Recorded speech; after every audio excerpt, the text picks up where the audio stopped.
Here we are for Racing Rant. It's Monday, whatever the date is, in April, and Ginger Nuts isn't with us this week. He's travelling abroad or spending some of the fat wages we pay him.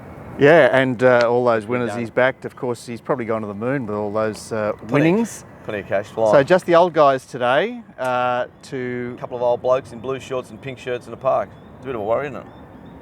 Have a look at us. The Sydney Cup was on Saturday, Glenn.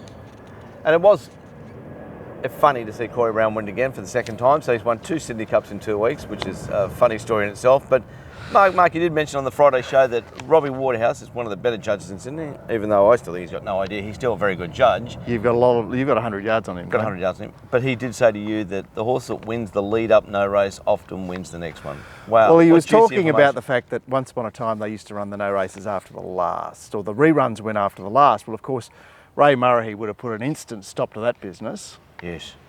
We can't have that in this day and age. No, These horses are far too precious. We couldn't have the race even 7 days later. We had to wait a whole fortnight. Look, fortunately, it was a centrepiece on a card that was very regulation, wasn't it? It was a regulation card. It was smallish fields. It was dreary racing, and you know, dreary. Well, it was. Look, at least the track played in your favour. A couple of races were dreary. I found Grand Dreamer's race particularly dreary. I suppose I find all the races I lose on dreary races. Okay, so they had the rail at 2 metres on Saturday, and that seemed to put out of play that fast lane inside, because straight away we had regulation Randwick. Yep.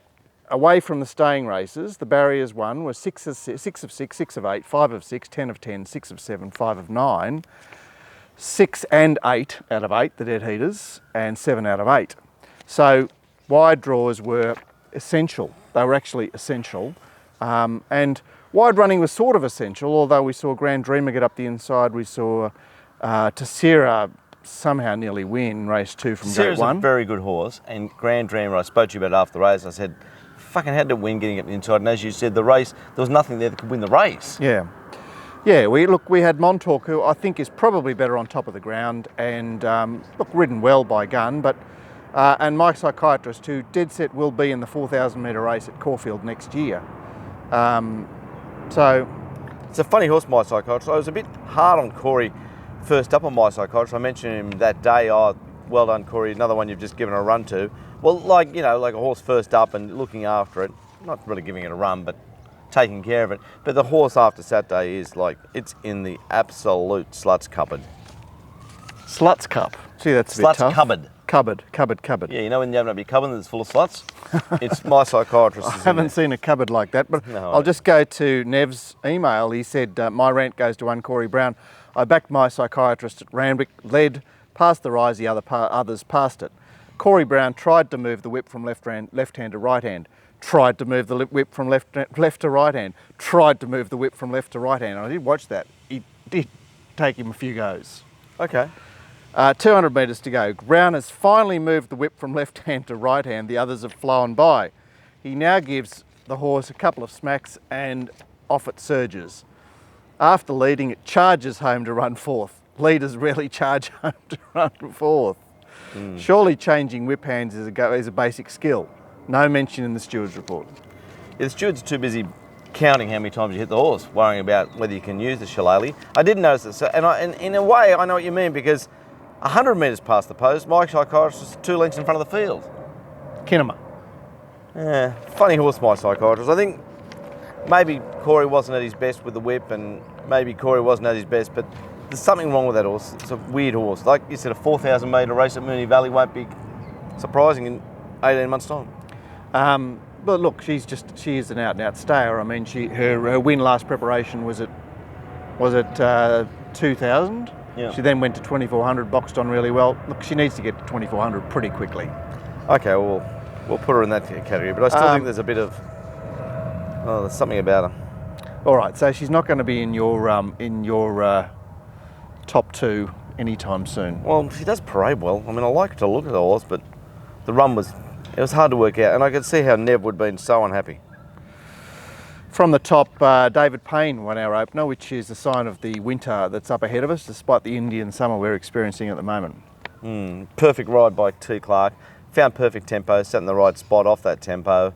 Definitely coming back in distance. Didn't parade great, only had about third or fourth of my numbers. And So going backwards or going forwards? it was there to be beat. Jury's out with me, that. I'm not sure. Because her trial seemed quite revved up before she went to Yep. Newcastle. Ladybugs. Fly away. Look, she was in a vulnerable position there. She looks to have fought on fairly well. Siam, with the benefit of the day's hindsight, was clearly in the wrong position. What do you got to say about him? Progressive horse, going forward, will win races. And the best backed horse in the race, Silence, run out one back, gave itself up. Gave itself up a little bit. The win's over 900. Looked a good style horse. Get to 1100 at Randwick off a 900 metre run. I can hear Terry Copper now just saying pen job. The old 900 metre runs go to 1100. Yeah, well, At Randwick, 900 pen job. metres is a different land entirely. Well, it's a different We one. talk about 1,000 metres being another Yep. land. Well, 900 metres is just, it's off the chart. Yeah. Okay, then we saw, I Thought So. A couple of interesting things happening with I Thought So. Very solid in the betting. On reflection, it was pointed out to me, why was a tongue tie going on this horse at this stage of its preparation? Yeah. Good one. He bounced out and then was dragged back to last and then worked forward. I'm not sure if that was that bad. It was an oddly run race. Well, similar to T. Clark's ride on the 2-year-old about 4 weeks ago that ran third in the slipper. It starts with M. Gerald Ryan trains it. Yeah, Minari. Yeah. Right, when did he ride Minari like that? Didn't he go bounce, Oh. and then he went back to, and then he circumnavigated? Yeah. Wasn't that T. Clark? Because he drew inside and Frolics had just come down the outside fence and he was trying to work out how to get wide. Yeah, that day. It reminded me of that ride. All right, but I Thought So is over, isn't he? He's finished. He's finished. He gave himself up a prick balloon. And the winner enjoyed a really nice run. Perfectly ridden by Ty. Yeah, well, look, Gordon and I were very keen on Gibraltar Girl on Friday. You both were, yeah. And the point was that it drew inside at Randwick on the inside day. I went home and watched that tape because I said, that was on the inside, and you were right. It was 2 and 3 off the whole way. It was a much better run than I thought. Anyway, the point being that it goes from 3 of 14 or whatever to 6 of 8. Straight away, it's in the position it wants to be in. Like, it raced way too forward at Randwick. You were 100% right. The only thing surprising, because I sent it out second in the numbers and said there's 2 winning hopes here. How did it SP $8? I don't know, it was unwanted. Absolutely unwanted. A couple of boards, 850. And I always know when I have a winning race and I come back, because I bet in cash, I bet in tickets, or I bet on the fair. And whenever I have a fat result in the fair and I've done my balls in cash, I always go, wow, that horse was so unwanted. And it was a race I won 2,500 on. I did 2,300 in cash and won 4,800 on the fair. But it was annoying because you wish you could just hit a fucking button and get the 4,800 out. No, cash out. Cash out. Cash out. Like, Betfair, can we just get that? Punters need that so that it slips straight out of the computer, straight into your kick. Or at least an ability to put it in another account somewhere. Well, just get it. Contra. Yeah. Go over to a bookie and say, listen, I'll contra you 4,800 I've just won on the fair. Anyway, so it was a good result for me. All right, but it was a low win. I think it was tradesman-like. I wouldn't say it was low. This horse, we've seen it win 2 races at Canterbury. Now it's got away with a race at Randwick where configuration was absolutely perfect. It's got a whippet-like sprint. It's got that turn of foot. I mean, it joined into that race so quickly off the back of I Thought So. Look, that was perfect for it. It's not going to be able to sustain that sort of sprint over any length of time. Well, there's a horse you've got right from the day dot, Mark, so I'll copy your tip there. But the alternative of the favourite that was heavily backed, and rightly so, I think, was Calabasas, who put himself in the race from the get-go and was there at the finish. Yeah, did a good job. That's him, isn't it? That's where he is. There he is. And then Tessera has come back from a gelding operation, has defied the bias to nearly win the race. And it's the progressive horse in the race for sure, along with Kawakini, who did a really, really good job. Probably should have won the race, but again, we are tipping Jason Coyle, whose stable's absolutely flying. Well, Chadley must have been channeling Kathy there. Yeah. Bigger later, Kathy, of course, It's flying. Tore up the track at Doomben on Saturday. Flying. Sweet Serendipity wins his second race over 1,200 metres. Really third, because he nearly won last week. Nearly third. I didn't watch it. Did you watch it win? Yeah, it was brave. It was brave. But I mean, it's that leaders back in grade business. You know, if it's led and fought on in Sydney, leading at Doomben, well, how good's that? Yeah, because you got to put the fight in and you're on top. Yeah. So yes, Kawakina had an honourable mention. What about the returners? So Quick Feet and France. Quick Feet jumped very well, but tracked into the race and didn't do a great deal. France took it up, which is not really its go, is it? You know, wrong part of the track. Yeah. No, nothing from the... Do we have to keep talking about this race? Well, it's a 3-year-old race. It's actually a race that you might get something out of. Well, what we're saying is Tessera's going forward. I thought so, possibly finished, and Gibraltar Girl found its mark. But I still think Gibraltar Girl can still win another race. Okay. Well, Nice she's on top of a game, isn't she? Well, So what she wants is that nice little suck, get out late and go zot. What is she, 3 from 8? Oh, yeah. It's not bad. Yeah, it's not bad. The mile race for 3-year-olds, well, Black on Gold got no opportunity at all. And the betting sort of predicted it. Brent was very lucky to stay on board there. He got in a tricky spot and a couple of shifts from the outside. I see Blake got a bit of time for one of the shifts. It was one of those races where I'm not sure that the winner has done a great deal there. I know it was a very slowly run race and it had to reel them in, but we've got the Pinnacle out of her comfort zone in the wrong position.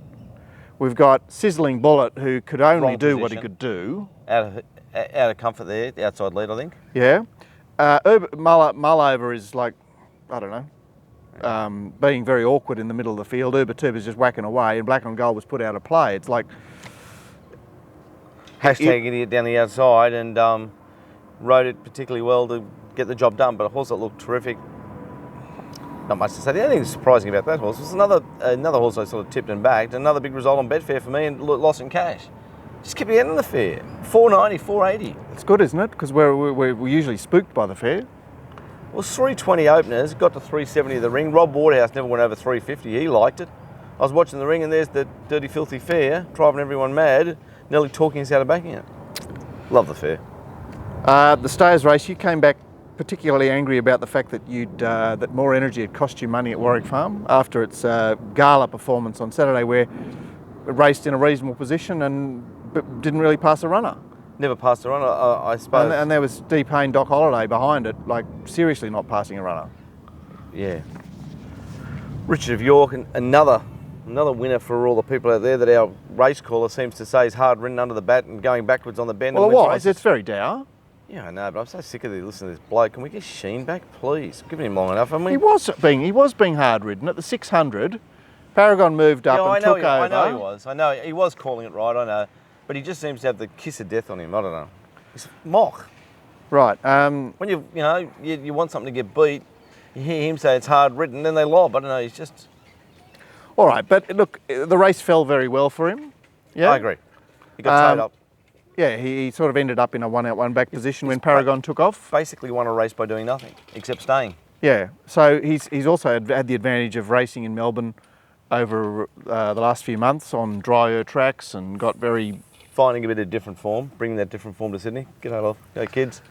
And yeah, where can he go to from here? Because, I mean, we're at the stage now where we have to reassess the fact that a lot of pen jobs have won over the last 2 months. My word, they have, yeah. A lot of pen jobs, especially in the staying ranks. Like Racing Rant made its name by penning horses for the first 6 months, and there's been a serious correction. It has been a serious correction, I agree with that.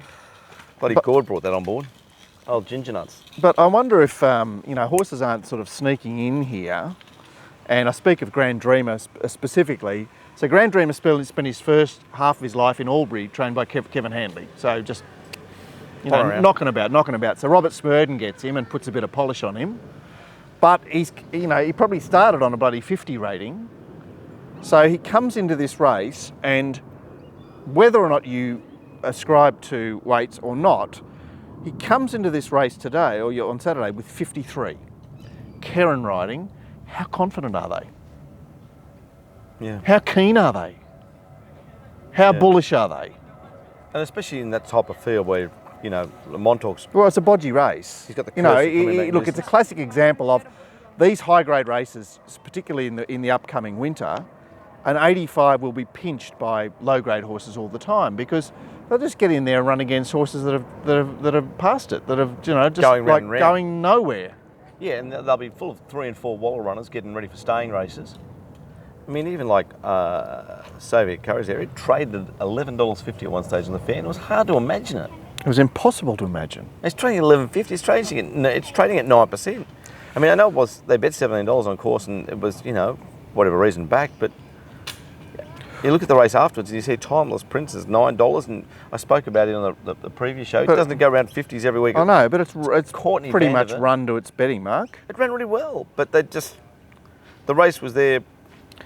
But see, it had 53. It's all about how keen everybody is. Montauk's got 60. What's Waller saying? What's he saying? He's saying, well, it's got a lot of weight. It's got a lot of weight. Yeah. And he's saying to the owners, well, he's going well, but he's got a lot of weight. What's Robert Smurden saying to his owners? He's got Keren and 53. He's got, we found a race here. Yeah. Oh, well, we really fancy our chances here. Yeah. Going back to the highway, Keren once again got the job done on a horse that ended up being perfectly suited, and he rode it accordingly. He rode 3 wins in a row, eh? Yeah, yeah, as easy as that. Grand Dreamer. Great rider. Hasn't he just like gone ahead and leaps and bounds since he got away from the blue? It's the best thing he ever did. And all the time we thought he was gone. Yeah. Well, he was gone because he was attached to the blue. Yeah. Is there anything to take out of that highway? Not for me, Mark. The Kurt Goldman horse looked to travel quite ungenerously throughout the race. Didn't have much form, did it? I don't know what was Orange maiden win. You kept saying it. Orange maiden win. Orange maiden win. The Taree horse, he sort of found himself in a bit of an awkward position. Was heavily backed in the race. Bit of action here at Racing Rant Park. Bit of racing around. Got the greyhounds Got the going. dogs going. Got the greyhounds going. Loving life. On your kids. All right, they're back to the highway, Mark. Only choice heavily back. Sorry, not a lot like.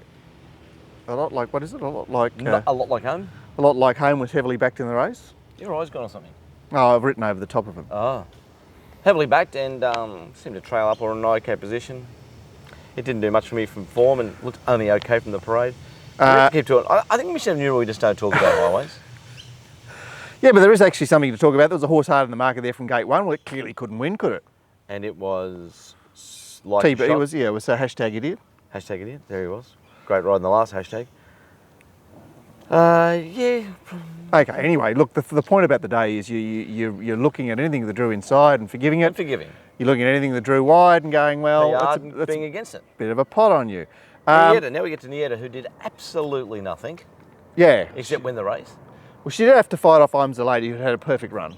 Did nothing, Nieta. Gee, I don't know what we make of this horse now. Well, I suppose Super Maxi has done quite well from gate 1. I agree. Too well. Wouldn't it be nice as done way too well from gate 2? And Sabacus, he's just running. He was like full of running over on the inside there. Bit of bad Keren there, I thought. Just a bit of Waller. It was Keren channeling Glenn. Big weight.